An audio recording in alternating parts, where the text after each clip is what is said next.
आपल्याकडे हे आयन म्हणजे स्प्रिंग आहे, पण ही लोखंडाची आहे, बरोबर आहे.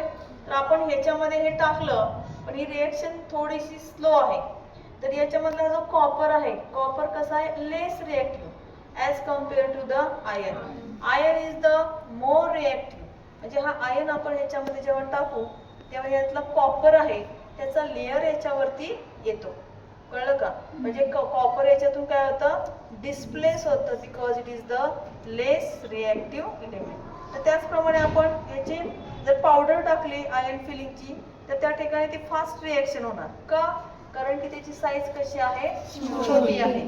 ओके, म्हणजे CuSO4 plus Fe is equal to product मध्ये काय आलं, ferrous sulphate FeSO4 plus Cu.